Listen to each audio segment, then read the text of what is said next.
Vriende, goeiemôre. Dis Vrydag die 14de November, Koffiekuier 991. Vanoggend wil ek met jou saam lees uit Lukas 21, daarvan vers 5 af. Maar ek wil onmiddellik by sê, eerskomende Sondag by ons in die gemeente gaan ons nie by die leesoosterteks stilstaan nie. Ons het in Kleinmondkerk die getuienis naweek, waar Jolandi Kokkie van Crisis Response Network so bietjie kom deel oor haar ervarings en belewenis rondom die bediening aan vlugtelinge of vreemdelinge. En ons wil ook vra, maar wat beteken dit vir ons hier in ons konteks om vreemdelinge met 'n stuk gasvryheid, die gasvryheid van Jesus Christus te ontvang? Nou, tog op 'n manier, Ryk van Velden is die prediker, en tog op 'n manier wil ek sê, die tema van gasvryheid word op 'n manier ook aangespreek hier in Lukas 21. Want in Lukas 21 vers 5 lees ons dat Jesus is in gesprek met sy disippels ons nou, en dan praat die ouens, hulle staan daar by die tempel, dan vers 5 sê Lukas vir ons, toe sommige oor die tempel praat, oor die pragtige klippe en gewyde geskenke waarmee dit versier was, sê Jesus, nou kan ek daai prentjie sien, die ouens is daar, hulle praat oor hierdie pragtige tempel wat hulle het, en hoe wonderlik dit is, en so aan, en dan sê Jesus, alles wat julle sien, daar sal 'n tyd kom dat dan nie een klip op die ander gelaat sal word nie. Alles sal afgebreek word. En dan is die disippels, dan is die mense ontstel, dan vra hulle vir Jesus in vers 7, Here, wanneer sal hierdie dinge gebeur? En wat is die teken daarvan dat dit gaan plaasvind? Nou, ons het baie gesprekke die afgelope tyd gehad, vriende, in die media, rondom die eindtyd en die wegraping en al daai goed. En dan antwoord Jesus en sê vir hulle, pas op dat julle nie mislei word nie. Want baie sal onder my naam kom en sê, dit is ek, die tyd het aangebreek. Moenie agter hulle aanloop nie. Wanneer julle hoor van oorloë en opstande, moenie beangs raak nie, want hierdie dinge moet eers plaasvind, maar dis nog nie onmiddellik die einde nie. En ek wil jou uitnooi so 'n bietjie die res van daardie gedeelte te lees. Nou, die leesooster afbakening gaan net tot by vers 19 vir hierdie Sondag dan nou. Maar jy kan gerus so 'n bietjie verder blaai, want as jy dan nou lees, hier na die einde van die hoofstuk toe daar in vers 38, nie 38 nie, vers 36, dan sê Jesus, dan sluit hy eintlik die profetiese redes af, en dan sê vir hulle, maar, wat moet ons dan nou doen, as ons nou nie beangs moet word, as ons nou nie moet steur aan al hierdie mense wat ons daar probeer mislei nie, dan sê Jesus vir hulle, maar wees waaksaam, en bid altyd deur, dat julle die krag kan ontvang, om deur al hierdie dinge wat gaan gebeur, behoue deur te kom, en voor die seun van die mens te verskyn. Nou, gaan jy vir my vra, Heinrich, wat het dit met gasvryheid te doen? Vriende, dood eenvoudig. Ek kan nie anders as om te dink aan daardie teks wat Jesus self sê, ek was honger, ek was dors, ek was naak, ek was in die tronk, ek was siek, en jy het my versorg nie. Wanneer ons praat oor Christus se wederkoms, en dit is vir my die kern van Lukas 21, nie vir dit als afgebreek sal word, nie met die feit dat die Here Jesus weer kom, dan moet ons so gereed wees, so waaksaam wees, so bedag wees op sy koms, dat ons hom eintlik kan verwag in enige persoon wat oor ons lewenspad kom.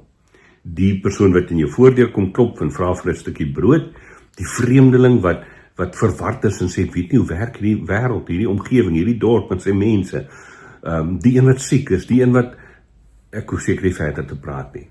Want wanneer ons dit doen vir ons naaste, dan sê Jesus self vir ons, dan het julle dit aan my gedoen.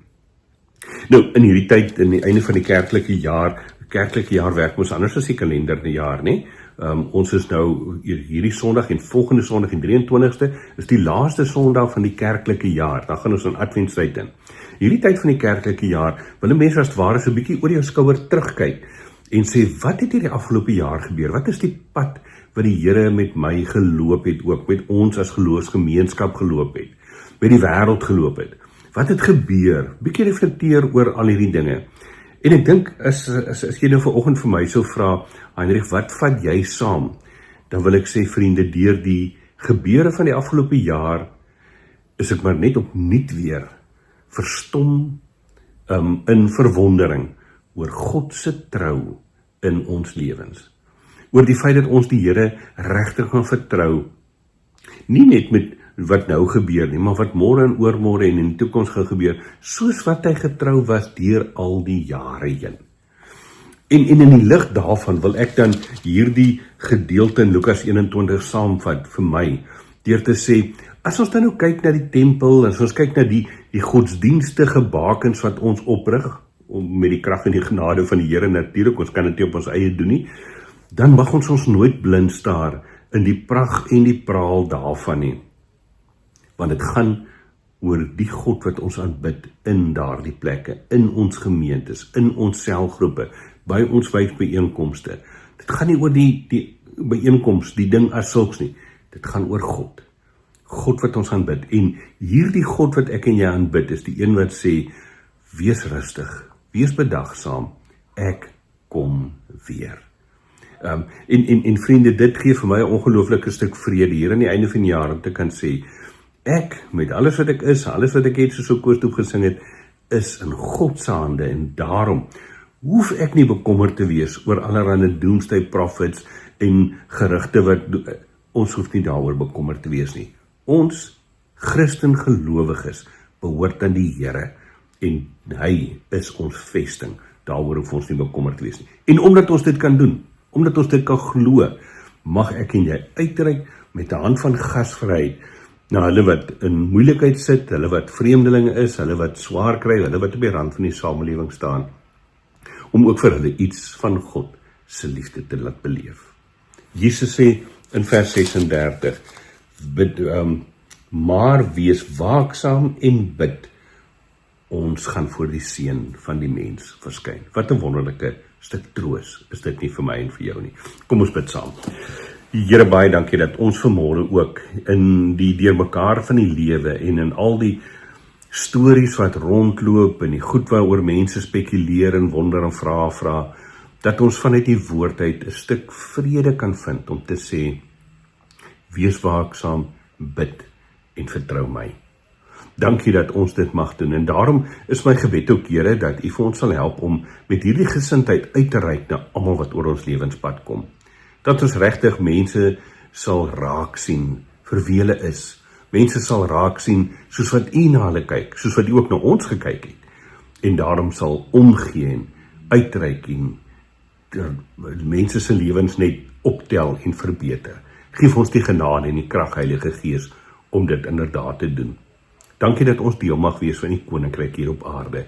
En dankie, Here, dat ons daarom ook mag uitsien na die ewige koninkryk waarin ons almal in U teenwoordigheid sal wees. Ons bid dit, Here Jesus, in U naam. Amen. Vriende, ek hoop jy het 'n heerlike Vrydag. Mag wat jy ook al doen goed wees. Kobus sal soos gewoonlik in elk geval die skakel na ons erediens uitstuur op ons WhatsApp groep van die koffiekuiers. So jy kan dit daar kom, skakel gerus in. So ek sê, Dr. Ryk van Velden is ons prediker van die oggend, saam met Jolandi Kokkie, en dan nou van Crisis Response Network, en kom deel sommer iets in hierdie ervaring ook van hoe ons met vreemdelinge 'n nuwe pad kan loop, juis omdat ons deel is van God se koninkryk. En dan Dinsdag gesels ek en jy so 'n bietjie verder. Mooi loop.